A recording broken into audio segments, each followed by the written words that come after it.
Jamarco Jones. We were not really aware of this until Coach mentioned that you had an appendectomy. Right? Yeah. And then you had like a flu bug. Tell me what happened there. I had a rough couple weeks in July and beginning of August. But yeah, I just appendix and I just got sick. And what happened with the appendix? Was it just a sudden thing? Yeah, it just came out of nowhere. How much did that affect you in terms of getting ready for the season? And obviously you were out for how long? Yeah, I was out for a few weeks, but I was able to practice towards the end of camp and get back in the thing. So, ended up working out. I was glad it happened before the season and not closer to or during.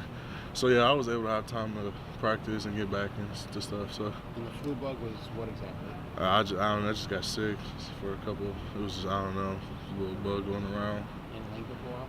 Huh? It lingered for a while? Yeah. And how do you feel now? Oh, I'm fine now. Yeah, I felt good out there last week. My conditioning was fine. My strength felt good, so I was fine out there. What happened on the one drive you missed? Oh, my hand was cramping. Oh. Man, I never had that happen before. My hand started cramping.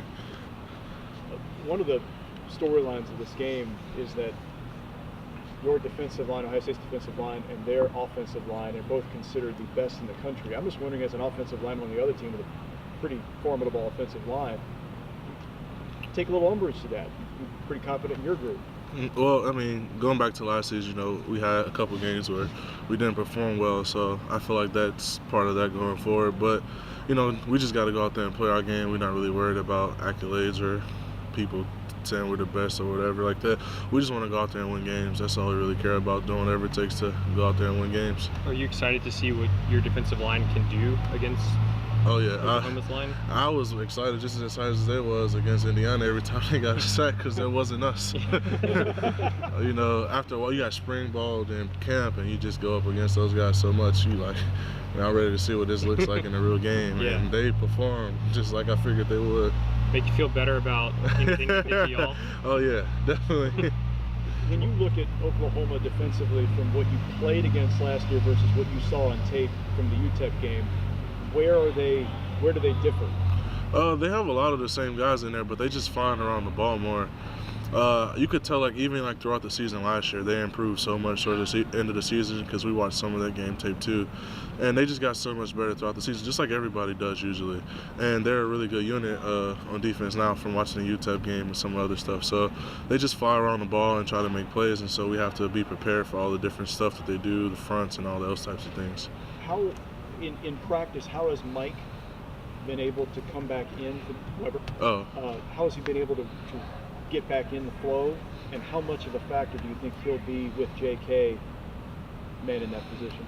JK came in and performed really well last week, but Mike from last year, he's a 1,000-yard rusher. He's great back too, so just having both of them is going to be nice. But yeah, he's been able to work his way back in, and he's playing this week, so it'd be great to have him back, and him and JK would be a nice 1-2 punch. How would you describe the level of anticipation? You have the home opener, you have a team like Oklahoma. What's it going to be? What's it going to feel like Saturday night? We played a lot of big games around here, so it's not too much different. Last year we had a lot of big games. And so it's just making sure you stay level-headed. You don't want to make it more than what it is and get too out of whack. And, you got to make sure you stay focused, because, like you said, it's a big-time game, top 10 matchup, game day and all that stuff. You got family and friends. You just want to make sure you stay focused on what we have to do. We still got to go out there and win the game. Jamarco, there's a lot of people think that Orlando Brown, their left tackle, might be the best tackle in the country. Did you watch him at all? And if you do, what stands out about a guy like that one? I haven't watched him too much. I remember last year he's a big dude, and he moves well for somebody that big. And so yeah, he is a really good offensive lineman. But I haven't really studied him or too much really at all. So do you ever think about yourself on that pedestal? I know you want to win a game and you want to win for your team, but starting left tackle at Ohio State is a pretty prominent position. Yeah, for a guy to stand out. I feel like if you're not you can't be a competitor without thinking you're the best. So yeah, I go into every game trying to be the best tackle out there on the field and just trying to play my game and do things to the best of my ability. You mentioned Like, having played a lot of big games, but Brandon hasn't. Mhm. What do you guys have to do to make sure he's, calm and doing what he's doing? Well, I mean, last year he was a sixth man, and he went in some situations like I cramped last year. He went in for a couple times, and against a couple teams we had the tight end package for him. I think we did against Nebraska, and that was a top 10 matchup too. And he went into that game playing early, and so I think he has his feet wet a little bit, just like the same thing that I did. You know, you have those first couple years where you get a little bit of game action and you just get to experience and see everything that's going on to prepare yourself when you do have that moment. And Indiana I feel like playing Indiana was really good for us. You know, that's a Big Ten opponent. They were really good. And so having them before this game, rather than having, lighter games like sometimes you have early on in the season, I feel like that's going to help us out a lot and help Brandon out a lot specifically. So confidence is high. Oh, yeah, definitely. Do you guys feel like you got enough of a test pass rush wise against Indiana? It just seemed like they were dropping everybody and only rushing 3. Is there any concern that you didn't get enough action, I guess, in the pass rush? We get enough pass rush action in practice. So kind of even if we're not getting it in the game, we're gonna get it in practice. So I'm not too worried about that one. You've gone through this routine you're about to on Saturday a number of times, and it's unique to play here and to play in the Forum. You're going to play in a massive game. Yeah.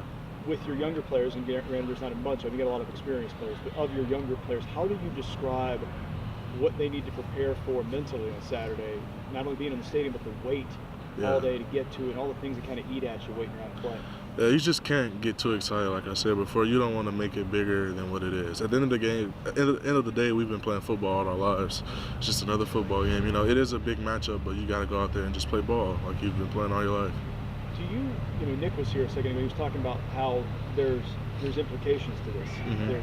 If things don't go the way you want, there's potential things the season may not be. Obviously, you want to put that out of your head, but you do know that's a part of this. There's a little risk. Oh yeah. Risk reward in this, right? Yeah, definitely. But like last year at the end of the season when we played the team up north, they had those same implications, and actually were bigger because there was no more games after that, and you kind of had to feel that whichever one of us won that game moving forward was most likely going to go to the playoffs. So having that game last year and like the previous big games we've had here over the few years that players have been here, it's not like we don't overemphasize, games. Every game's a big game, really. You got to win the next game. You don't want to take anybody lightly. So you have to take every opponent like it's going to be a hard matchup, and you got to come ready to play. But at the end of the day, you just can't make it more than what it is. That game last year really did serve as a springboard. There were so many questions about you guys, and you went into Norman and basically hit the crap out of them. How much did that?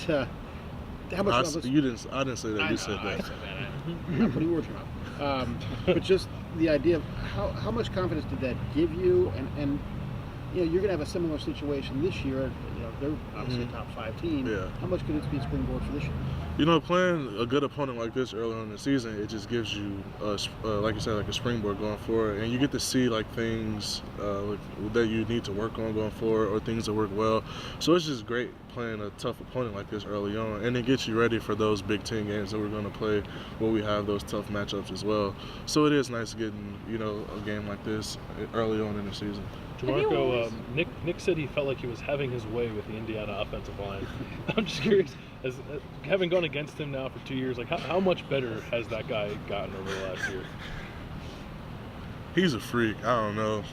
If I was their dad, I'd probably try to have a couple more kids, see what happens. But he's a freak athlete. You could just tell when he came in last year as a freshman, he wasn't a regular freshman.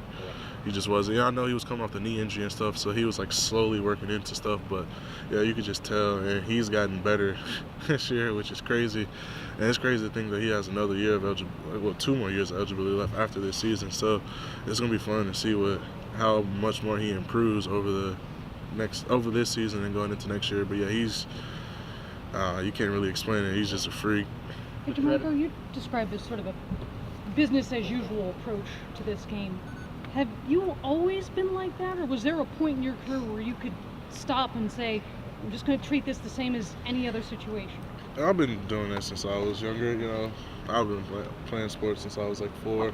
And so I just try to make sure I remain calm, because you see like some people who do press too much in those types of situations, and it usually doesn't end well. So I just try to remain calm and go into every game treating an opponent like they're the best team that we're going to play all year, because you never want to take anybody lightly, because that's when you do mess up.